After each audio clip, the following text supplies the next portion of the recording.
slowly. All right, so here is the deal. All right, so what I'm going to do is I'm going to kind of break down the FIRE method so that you can kind of go research that on your own if you want to. I think it's fine. It's better than nothing for sure. It's better than what you're given. One of the biggest problems that we have in America is that millions of people are financially insecure. Millions of people are struggling. Again, capitalism is kind of this ugly beast that really deeply believes in survival of the fittest, which means that if you're not prepared and you simply do what the so-called authorities tell you to do all the time, then you're going to end up in a pretty tough spot. And you see this actually happening also in terms of all the food that's being sold to us that looks good and tastes good, but it's killing you, and the cancer rates and all that's going up. Like right now, today is the day of my mother's wake, and my mother, she died from cancer, and she's black, and she ate a lot of the food that we eat, and there's a consequence to that. You get about 70 something years old, things start falling apart, maybe even in your 50s, and it's sad, right? It's a sad thing. Here's the thing. Capitalism in general doesn't really care about your well-being. They're not. There's nothing sort of ingrained in the system that is going to lead to individual empowerment. There's nothing about the educational system that's designed to really put you in a comfortable, safe, high quality economic or educational or personal fulfillment position. Even if you talk about the assassination of the United Healthcare CEO recently, a lot of people cheered for that, which is crazy that we're cheering for somebody getting killed. But you can almost understand it when you look at how they've made so much money by basically denying coverage and kind of using the healthcare system as a way to make money. So here is the first thing I want. First thing I want to do is kind of lay out quickly, kind of how the FIRE method works, and then I'm going to kind of point out some nuances where and explain to you why I don't follow the I don't follow the FIRE method. I just don't. All right, so here is let me see. I had some notes on here. Let me give me 1 second. Let me see if I can dig it up and find it because a lot of people follow the FIRE method and it's like, it's okay. It stands for financial independence, retire early. I agree with all of that. Basically, you're to save aggressively. A lot of people that are deep into the FIRE movement save 50 to 70% of their income by cutting their expenses and avoiding what they call lifestyle inflation. I agree with that 100%. Nothing wrong with saving. Everybody should save. Saving should be important. I didn't realize that Americans are bad at saving until when I was on the faculty at Syracuse. I think about 2005. I think I did a summer, a research summer with the Center for European Economic Research, and I went to Mannheim, Germany for 6 weeks, and I learned a lot during that trip. I could one day I'll go through it all, but one big thing I remember learning is when I looked at the data and compared Europeans to Americans. Europeans make less money than Americans. They pay more in taxes than Americans do. But Europeans, especially Germans, save about 4 or 5 times more money than Americans do. So Americans don't really save. Saving's not part of American culture. I encourage you to not pay attention to that. You save your money so your money can save you. So I'm all in favor of saving. Smart investing, that's another aspect of the FIRE movement. I think that's great. Basically, you invest your savings into income generating assets like index funds, real estate, dividends, stocks, etc. Frugality is kind of a key principle. That means prioritizing your needs over wants. I think that's really important. If you have a minimalist lifestyle, then that puts less of a financial burden on you. A lot of us are encouraged to accumulate lots of stuff that we don't really need. And this is also why in our Black Financial Therapy department in the Black Business School, I brought in Dr. Alicia to really talk to you about some of your psychological issues that may cause you to overspend, right? Retail therapy and all that, or even gambling addictions, all these things that we've discussed in terms of things that drain wealth. And then also early retirement planning. So in the FIRE movement, they show you how to build a portfolio that such that if you only spend 4% of that portfolio in any given year, the money will maintain itself. And so they call that the 4% rule. I think that's fine. I don't hate it. I just don't live it. Because I guess because I just kind of feel like one thing that really everybody has their biases when it comes to money, and I want you to think about investing in wealth building as kind of a style. Everyone has their style, and so one of the things that irks me about that particular style is that I kind of want to enjoy my life. I don't really want to feel guilty because I went and bought, a new pair of shoes or a new car or went on a trip or wanted to spend money to be comfortable. I just kind of feel like that strategy works as a last resort 100%, but it's not fun. And I think life should be fun because I think life is short. Life is not that long. So I think that giving yourself plenty of space to enjoy your life goes a long way. I don't think money should be the number one reason that you make all decisions. I don't think money should guide your decision making in every case. But here's the problem, right? If you don't plan financially, if you're not smart with your money when you're especially when you're young, smart with money, smart with choices, then guess what? Money will become your daddy. Money will make you into its bitch. Excuse my French. Money will literally tell you every single thing you have to do. Money becomes almost like a drug. Like remember that song, Curtis Mayfield? I'm your mama, I'm your daddy, I'm that Buddha in the alley. Right? So basically, money, if you don't think about money and you ignore money, then money becomes your mama and it becomes your daddy and it becomes your boss and it becomes your slave master. That's what money guides everything. You can't make decisions based on what's going to make you happy. The money is going to be like, no, I know you want to go left, but you better go right because if you don't, there's going to be hell to pay. So financial planning and economic intelligence is critical, so you don't end up in that horrible life. That to me, that's hell. That's absolute hell, where every decision that you make has to be made due to money. Because at that point, as a black person, and remember, I talk to black folks when I'm here. Some of y'all in here are not black, and I we don't hate nobody. I also want to make that clear. But I talk to black folks because that's what I am. I was born a black man. I'm gonna be a black man my whole life. And what we don't understand, I think, is we don't understand the connection. In statistics, they refer to this as a correlation. We don't understand the correlation between economic slavery and white supremacy.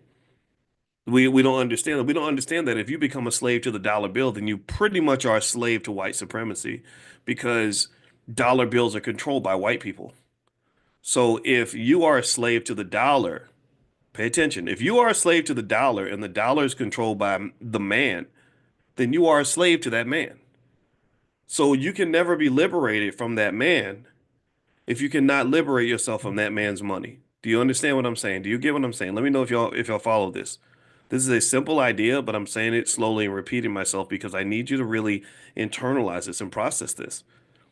I can't I can't say I'm a free black man and be a slave to dollar bills at the same time because that makes me a slave to the person who controls the dollar bills.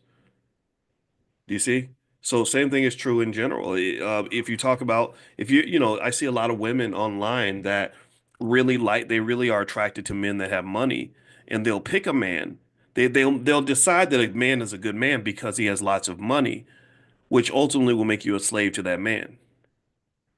I'm a man who's had money for a very long time, and I have always been just fascinated by the power that money gives you in terms of being able to control people who don't have something about themselves that money cannot buy. So this is the danger of some of that, some of that stripper rap that we have, the Cardi B rap, I'm gonna give it up to the man who's got the bands, and I'm going to the club, and I'm going, shake it for the man who's got the most money. That's very dangerous because that gets you on that low vibrational frequency where you're a slave to the money, which really does make you a slave to the man that has the money. And some of the men that have money are just not good people. And so really, generally speaking, from a diversification standpoint, from a point of protecting your real wealth, which most of your real wealth has nothing to do with money, you have to have something that money cannot buy. So really, the big question for Black folks in general is, do you have something in your life that money cannot buy? Is there something, or does everything come down to the money? I years ago, I had some battles with BET because we know BET, that's that white-owned network that pretends to be black, and they claim to shape black culture because they hire black people, and somehow that makes people think that they're a black network. Um, I remember talking to one of the executives like 12 years ago, and I was like, "Why do you put this crap on TV? Do you know what this is doing to our young people? What this is doing to our community?" And all he could say is, "Well, look at how much money it makes." Look at how many views we got. And I'm like, is that it? So money is like, it's not even the comma in your sentence. Money is the period. Like we made money, period. And a lot of people do that. Think about how often we think of black person as a successful person just because they made a bunch of money. That's it. That's the number one variable. Oh, look, he's the most successful. What makes him successful? Well, he made $2.5 million last year. What? That's it? That's your only criteria for success. That is a lack of consciousness. That's not even financial consciousness. Because financial consciousness should be predicated on you having an understanding of many, many dimensions of what defines wealth. You can't you if you're obsessed with the money, then you're not conscious of the money. You're just hypnotized by the money. The money is conscious of you. The money can control you. And capitalism is a beast that is able to ruin your life if you are not able to understand how to control the beast. You have to control your money. You can't let your money control you. So anyway, let me get back to this fire thing and kind of talk about this a little bit. And by the way, Constance Carter, who's an outstanding real estate expert, who teaches in the Black Business School, she's doing a special session on building wealth primarily through real estate on Saturday in the Fly Nubian Money Club. And so, if you guys want to participate in that, I'll put the URL in the chat. You can go to flynubianmoneyclub.com. I think they have a free trial, and you can join Constance Saturday morning if that's your thing. Constance is really good. She's a smart lady and a very good friend. I have a lot of respect for her. I'll put the URL in the chat if you want to take a look, and I'll also text it out to you. So let me see. It's flynubianmoneyclub.com. Flynubianmoneyclub.com. And in case you don't know, the ladies on Fly Nubian Money, they go live every single day at 1 o'clock. And they have some really great conversations. They bring in experts and, real estate experts. They bring in attorneys. They bring in therapists. Just all these super smart people. And that's a little bit different. I mean, I think the internet's this place where you have a lot of people that just talk a lot, but very few of those people actually have credentials and licenses and all that. And we like to sort of engage with the people that have actually been trained in these areas, and so they're really good with that. So I'll put the URL in the chat if you want to take a look. Now, with that said, let's talk about this FIRE thing. Okay, so FIRE stands for Financial Independence, Retire Early. It's built on a lot of frugality, basically strategically positioning your money so that you can build a nest egg enough that satisfies the 4% rule, which means that you can live off of 4% of the money. So I'm under the assumption that the 40 that once you have enough to meet the 4% rule, you've kind of achieved the main goals of the FIRE movement, and you can then retire because now you can live off of 4% of your assets. And I think that's really, really good. Now, here are some things that I'd like to include in terms of options and alternatives for those of you that don't want to save 50% of your. Actually, I think they said 50 to 70%, saving 50 to 70% of your income. That's a big chunk, especially now with everything being so expensive. So, some alternatives you might consider is one simple rule. There's one rule that is very simple, but I don't know if people remember this very much, is that the easiest way to save money is to make more money. That's it. I mean, the easiest way to save more money is to just have more money, to make more money. So if you're talking about trying to cut your budget, I remember trying to cut my budget one time, and I didn't like cutting it because everything that was in my budget, I felt like I needed it. I really wanted to spend the money on the things I was spending money on. And what I realized is that if I was able to just increase my income through a side hustle by maybe $1,000 or $2,000, saving would suddenly become very easy because I could just maybe just save them, keep my budget the same and save the money from my side hustle. So I personally believe that just as a general life mission, everybody that wants to make more money should be in some sort of space, a group, a class, or something where you're just learning all the tools of making money. You're increasing your financial consciousness, your economic awareness. Because remember, your goal is to eat. You're trying to eat financially. You want to eat well. Well, if you want to eat, then you should know where the food is located. Am I right? Tell me if you agree with what I'm saying. Let me know if you get what I'm saying. It's very simple, right? If I want to eat good, I should know where the restaurants are located, right? I should know how to get to those restaurants. I should have the menus in front of me to know what options are available at the different restaurants, and then make sure I have enough money to buy the food that I want, right? So ultimately, a lot of people don't eat well because they don't know where the food's at. That's it. If you want to have the money, you got to know where the money is. So that to me is one aspect of of survival economically that I don't think gets discussed enough is that really, as a matter of critical importance, I think that general economic training, wealth training, financial training, how to make money, how to make money, how to make money should be one of, if not the most important class you should take. See, here's the thing. Let's just blow up. Let's just obliterate your entire educational process. Let's obliterate all that shit you learned in elementary school and middle school and high school. I'm not saying that it was all worthless. I'm not saying that teachers are bad people for teaching you this. I'm just saying that you know as well as I do that at least a good 60, 70% of the crap that you learned in school ain't doing you a lick of damn good right now. Tell me if you agree with that. Tell me if you agree that at least 50% of what we learn in high school has no functional value on a day-to-day basis. Can we at least agree on this? If you don't agree, then that's okay too. So given that they wasted 50% of our damn time teaching us a bunch of stuff, I remember, don't get, look, I think the periodic table is really important, but I ain't no chemist. So I didn't, why did I spend 100 hours studying the periodic table? I'd like 60 of those hours back so I can learn how to start a business. How about that? And again, this is no disrespect to those who understand why we need those things. But my pharmacist needs to know the periodic table, but I don't.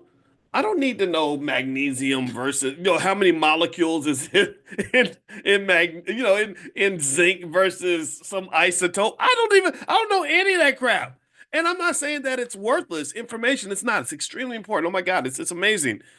But especially now in the age of AI, you ain't really got to know all that to be okay. Let's just at least agree on that. And if you feel unokay, it's all right. They got YouTube videos, you could watch a couple YouTube videos and they'll do a little science cartoon and show you all this stuff.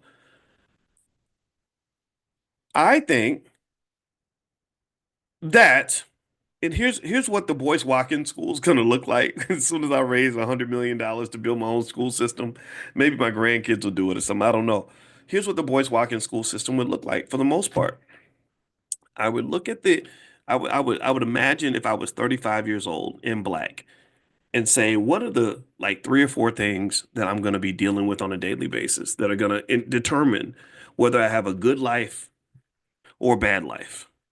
The things that are going to determine whether I'm an asset to the people around me or a liability. That's where I start the educational process. You work backward. In mathematics, they call that dynamic optimization. Dynamic optimization is where you start at the end and you work your way backward. That's how Amazon solves its logistics problems, stuff like that. Jeff Bezos knows these things. He's a smart man. Um, so I look at the end and I say, what does this 35-year-old need to do? What matters to him? Does he need to know the periodic table in order to feed his family?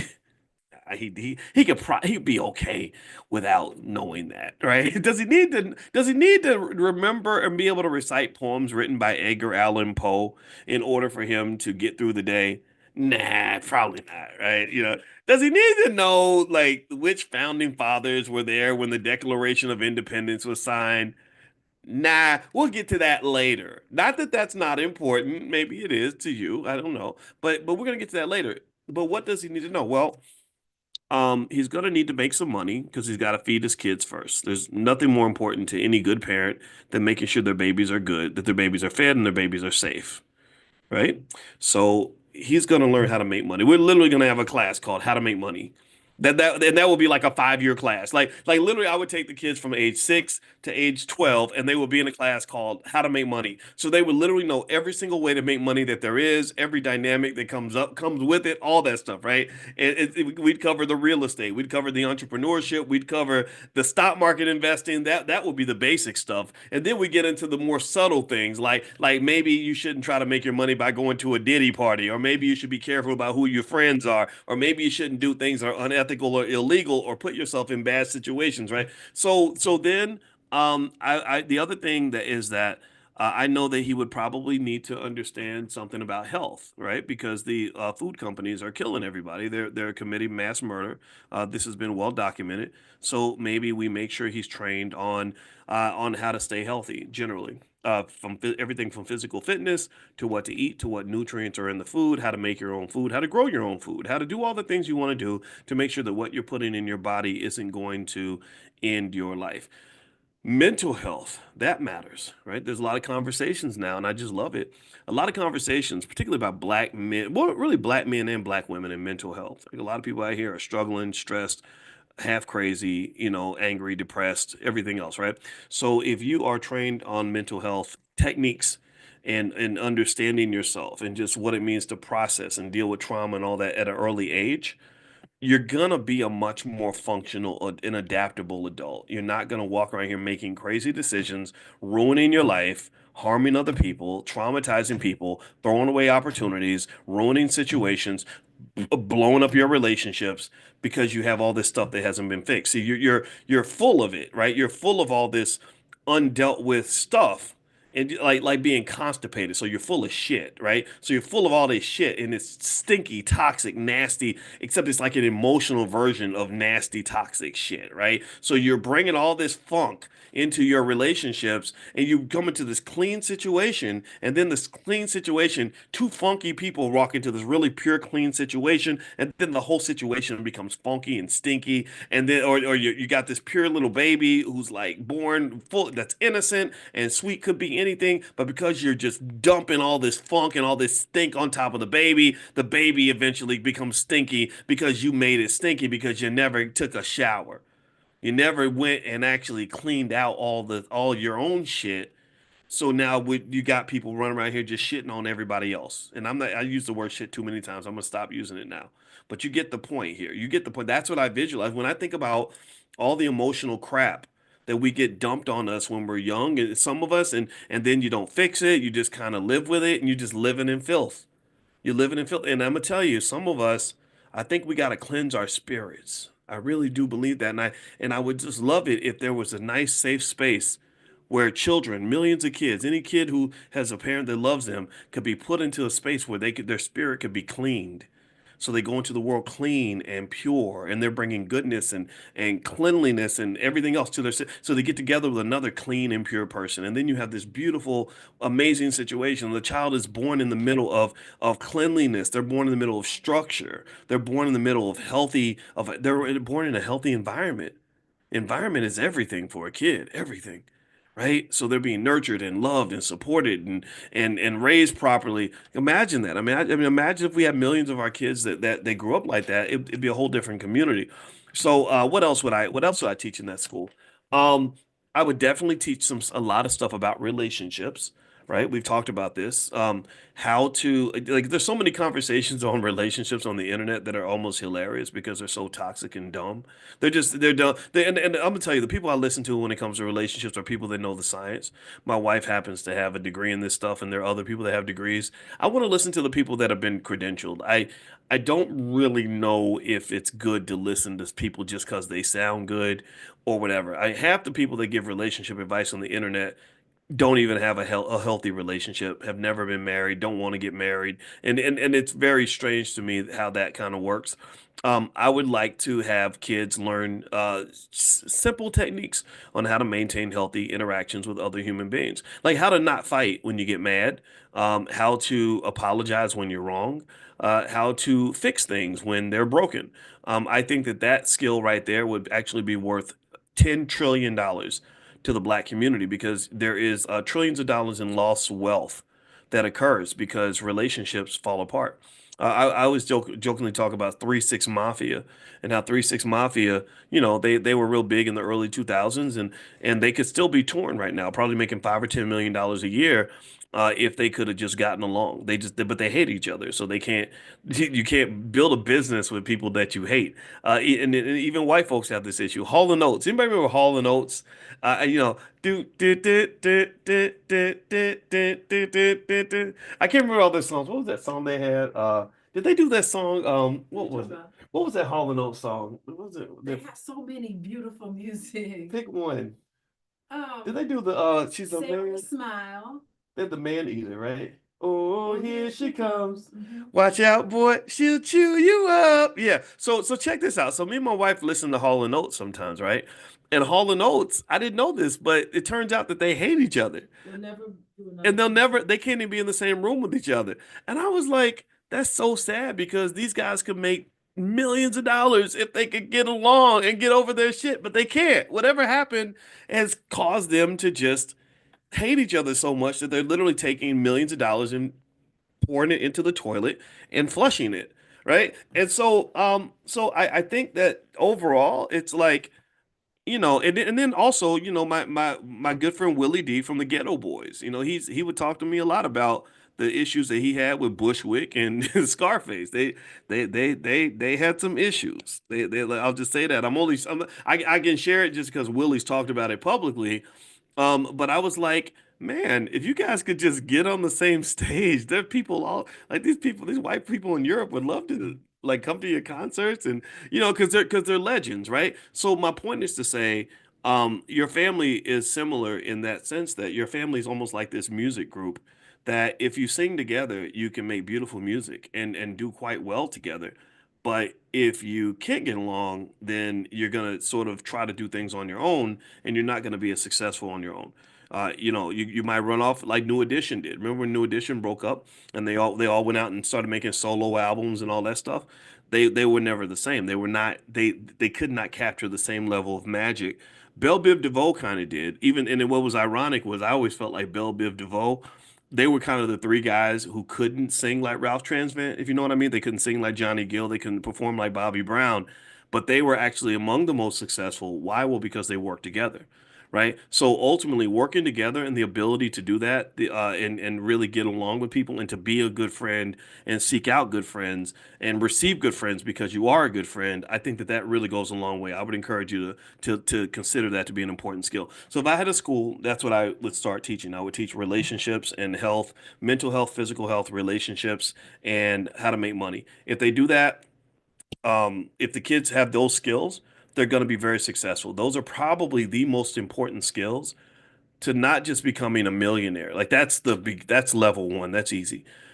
It's it's like you gain this other level of wealth where you're like a happy millionaire. See, a lot of people talk about being a millionaire, but nobody talks about the benefits of being a happy millionaire. There's a lot of miserable multimillionaires out here. And I would like for you to be a millionaire, and I want you to be a happy millionaire. All right. So anyway, let me finish up with this point on the FIRE movement and sort of what some of the limitations are. Okay. So the FIRE movement focuses mostly on frugality, it seems, as a pathway to financial independence, right? You get a job, you make your money, you save like crazy, you invest the money you save, and then you get to a point where you're a nest egg, you build a capital base or nest egg big enough such that you can live off 4% of the income. Nothing wrong with that, but I think that if you master the art of making money, it becomes much easier to get to that point. Number two, I think that really any financial plan should focus on what I would call purposeful living. That means once you got the financial part mastered, I want you to really focus hard on all the things that matter to you outside of money. I think money by itself is not interesting. It's just these little green pieces of paper, and you could just stack them up and stare at them, but they're not going to really enhance your life. And a lot of times you see people have mental health problems when they only focus on making money. They're not thinking about the other things that actually make them happy. And then think about how money can be a tool for the fulfillment of those goals, like spending time with your family or pursuing some hobby that you love or something like that, or personal growth. Also, I would say that in terms of the savings rate, I think 50 to 70% of your income is insane.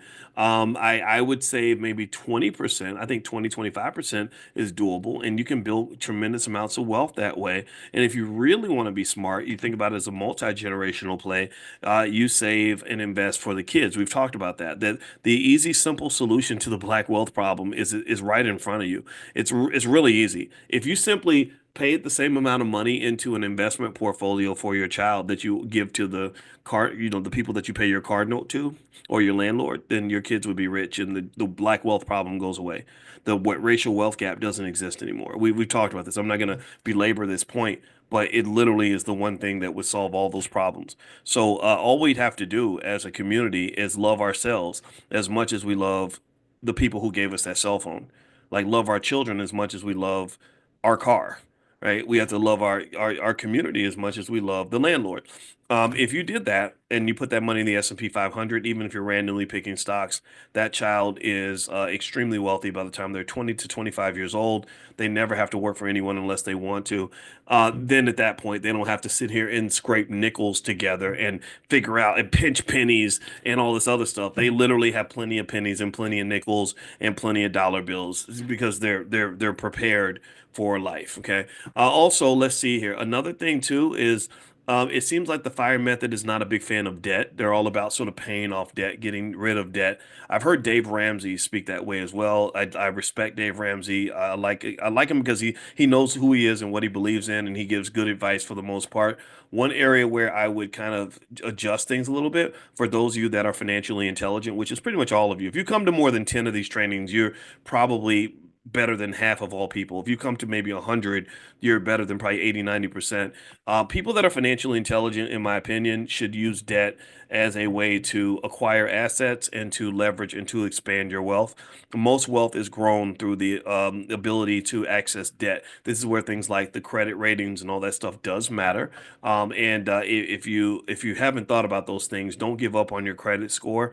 Just work on it slowly but surely. And there are different ways to get your credit score up through time. I used to have a bad credit score when I was in grad school. A lot of us did. So don't feel bad about that. Never feel so embarrassed about your situation that you don't try to fix it.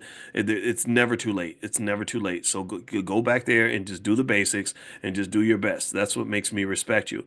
And the last thing I'd say is that when you talk about retiring early, here's the thing. I don't know if early retirement is always good if your goal in retirement is to sit there and do nothing, right? All the studies show that people who retire early and have nothing to do pretty much get bored and depressed. And if you're a senior citizen, that increases the likelihood that you're going to die very soon. Your brain should be active. There should be something happening in your life. And now that doesn't mean it has to be work. That doesn't mean you have to go to work at that factory that you used to work at or anything like that. But you got to have something to do that matters to you. You got to have a sense of purpose. A person that doesn't have any purpose has no reason to even get out of bed in the morning. Like, why would you even get out of bed if there's no goal, if there's nothing that matters to you? And so again, maybe some people can live like that where they're doing absolutely nothing and just sitting there staring at the wall all day. I don't think that's good for your mind. In fact, your mind is a muscle, and there's no muscle that I know of in your body that's supposed to sit there and do nothing, right? So the question is, what are you doing with that muscle? Why is it that you're disconnected from your purpose? If you have not connected to your purpose, then I encourage you to do the meditation, sit down, and figure out who the hell you are. You got a purpose. There's something in there in you. Maybe you got distracted from your purpose. Capitalism is very good at distracting you from your purpose. Karl Marx, who's I guess Marxism is a type of communism. I gotta look up the specifics of the difference. I'm sorry, I don't know, but it's in that space, right? It's very leftist. He has a great critique of capitalism. One thing that he says about capitalism is that capitalism kind of makes you just like this cog in a wheel. You're like a pawn on the chessboard, and you lose who the hell you are. You don't know who you are anymore. And that to me is worse. That's a fate worse than death. You were meant to do more than pay bills and die. Okay, like that's not why you were put on this earth. You were not put on this earth to get up, go to work, come home, go to bed, get up, go to work, come home, go to bed, get up, go to work, come home, go to bed, get up, go to work, come home, go to bed, and then start getting sick and then die. No, you're supposed to do something more than that. And that controlling of resources, that acquiring resources, managing the resources, controlling the money, not letting the money control you is is a really critical aspect of that process because when you have the money, then you don't have to think about the money. You don't have to obsess about the money. When you are in control of the money's not making decisions for you. You're making decisions and you're using the money as a tool and a vehicle to get you closer to your purpose, which in my view gives you the real wealth. The real wealth comes in something in economics that's called utility. Utility is bigger than money. Whenever we did economic models and we would do the mathematics behind how a person maximizes a lifestyle, we would always focus on utility. We didn't just say, well, how do you have the most money? Because I think economists and those who designed economic theory understood from a fundamental standpoint that having the most money does not mean you win the damn game. Having the most money doesn't mean you won. What matters is something bigger than money, and that's what utility represents. Utility is just how happy am I, period? Am I where I want to be? Is this life the life that I want, or do I want to get out of this life and have a different life? Okay, so maximize your utility by mastering the money. Get all that training, get that out of the way, get everything that you need, and then at that point, really make sure you're always conscious and aware. You cannot be aware of money sort of in a vacuum. You have to sort of look at money in a context, right? So, for example, if I get $1 million over here doing something I love, and another person offers me $1 million to go sell crack, those opportunities are not the same. We are not the same. I'm not in the same situation in both of these scenarios. Do you understand? And but a person who's not financially conscious will think that they're successful because they made $1 million selling crack. But a conscious person says, no, that's not good because your lifestyle is risky. You can get killed any day. You could go to prison for the rest of your life. You're selling a drug that's hurting people. But you think about this, right? In terms of why I would argue financial consciousness isn't as high as it could be. Look at how much of our entertainment industry glorifies drug dealers, glorifies people who will say, "Yeah, I sold crack, and that's how I made my first million." We love that. Like we just say, "Oh, well, that makes you more successful than the school teacher who makes $45,000 a year," and I've just never agreed with that. And I think that's very faulty logic. And very dangerous in terms of what messages you share to children, right? Because remember, we are the stewards of the culture. We are the guardians of the galaxy, so to speak, in terms of shaping the world and the universe that our children are born into. And so the last point I'll make on that is that I think today, this year, 2025, early January, is the first of the first babies are being born in what they're calling Generation Beta. Generation Beta is all the babies born in 2025 up through probably like 2040 or something like that. That's these generations go about 15 years. And so as we sort of bring Generation Beta into the world, Generation Alpha into the world, I really want us to just know how important we are in terms of shaping that world. And I want us to shape a world where financial independence, financial security is common, and that is the norm. Where economic education is a consistent variable that exists in all B1 families. I want them to come into a world where healthy relationships are something that people pursue, something that people want, and also physical and mental health are extremely important. I think that is the best gift we can leave to them. And in fact, actually, a lot of times I'm talking to you all every day, and we've done hundreds and hundreds of these lectures, and I've done probably thousands in other areas. I'm saving all this. I'm saving all this for Generation Beta, the next generation after that. What's the letter? What's the C after? Yeah, see, I don't know the Greek alphabet. That's how dumb I can be sometimes.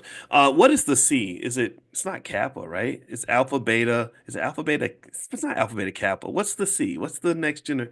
Is it Gamma? Okay, thank you, Chris. See, some of y'all are Greek and are just smarter than me. But yeah, so okay, there is no, Anita says there is no C. Okay, Gamma. So maybe I guess there'll be Generation Gamma. I don't know. But I really kind of think that if we process this in the right way, we could be a gift to them instead of being a curse. Because think about this, right? When I would hear kids talk about how terrible hip hop is now, and old people like me would be like, "Man, this music is bad," da, da, da, da. And then some of the young people are smart. They'll be like, "Well, you started it. Like you started all this gangster rap in the 90s, and we're just finishing what you started." And then it's like, "Yeah, you're right. We did do that, right?" So what gift are we gonna give to the kids? What gift or what curse? I think we should give them a gift. And the gift I want to leave, the gift I believe we can leave if we are consistent and committed to it, is the gift of economic intelligence, such that we plant the seeds, such that in 50 years, our community is known throughout the world as being literally the most financially lit, the most financially intelligent, the most economically capable group of people on the planet. I believe we can do that. And there's no doubt in my mind. All right. So anyway, I'm done for today. Thank you guys for listening. I want to give you guys something, for especially for those of you that are new. Here is a list of some stocks that you can take a look at for 2025. Let me see here. Actually, let's start with cryptos. Okay, so I made a list of my favorite cryptos. Some of you already have it. For those of you that don't have it, I'm putting it inside the Zoom If you're not in the Zoom and you're watching outside the Zoom, make sure you text the word morning to the number 87948. Pull out your phone, text the word morning to 87948, and you can join us inside the private Zoom. I'll send you a wake up call in the morning at 10 a.m. We do this every single day. So let's see. The other thing, let's see, here's another one. If you haven't started investing, here's a list of my favorite apps that I like for investing. So here's some investing apps. You can share that with your family. And I'll give you some other stuff as time goes on, and that way we can just sort of build together in 2025. So God bless you guys. I'm gonna head out. Today is the day of the wake for my mama, and I'm gonna tell you if you want to know how if I'm sad.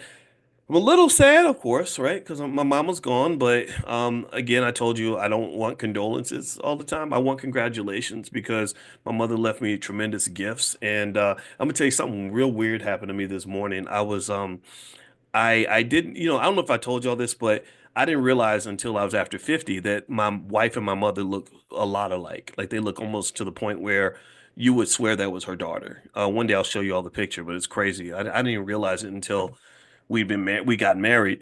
But anyway, so I'm home in Kentucky for a couple of days for the wake and the funeral, and I woke up this morning, and my first thought was, wow, today is the day of my mother's funeral, my mother's wake. Huh. And do you know what happened? I rolled over and I looked at my wife and I saw my mother. I saw my mother's face, and I was like, oh, mama, that's you. And then I was sitting there like, why am I why am I in bed with my mother? And I stared really close, and it was my wife. And it wasn't like, and I thought maybe it was like in a dream, you might see a face that isn't there, but it was actually my wife's face. And my wife looked identical to my mother. And I said, okay, am I tripping? Am I going crazy? Or does she really look that much like her? And it wasn't like a nightmare scenario. It actually gave me peace because I just love my mama. And also just thank you to all the mamas out there that like and maybe I just share this because I definitely want mothers to remember how important your job is and that you're the first teacher. You're so influential. And anything that I share about kids, like I can't share this with your kids without your permission, right? So I want to say thank you, first of all, for trusting me to share this information, because I didn't have as many kids as I wanted to have, and it's an honor to be able to kind of kind of be a parent, through your kids. You know what I mean? To be able to share that experience and help in the process, because I think our kids are important, but then also it's like it's crazy. I think that the passing of my mother is very deep because it's like not only someone that you can never replace, but the mother is just such a part of you. Every experience is connected to her, and while I'm driving down the streets, every memory is like she's somewhere around. And so this is like a really deep weekend for me, a really deep weekend. But I will say this too, that my mother would want me right here talking to you every day the way that I am. So if it seems like at any point like I'm going harder and I have more passion for what I do and all these other things, just know that that's my mother. That's what I'm doing with my grief. That's what I'm doing with my extra energy is I'm saying, okay, what would mama want me to do? Mama would want me to do this. My mother came to the All Black National Convention on multiple occasions. When she got her cancer diagnosis, she was going to come to the one in 2022 in Charlotte, and we had made the plans. We had gotten the flight arrangements and everything else, and then she had some stuff going on with her stomach. She thought it was constipation. It turns out it was colon cancer. And at that point, there's no more conventions, right?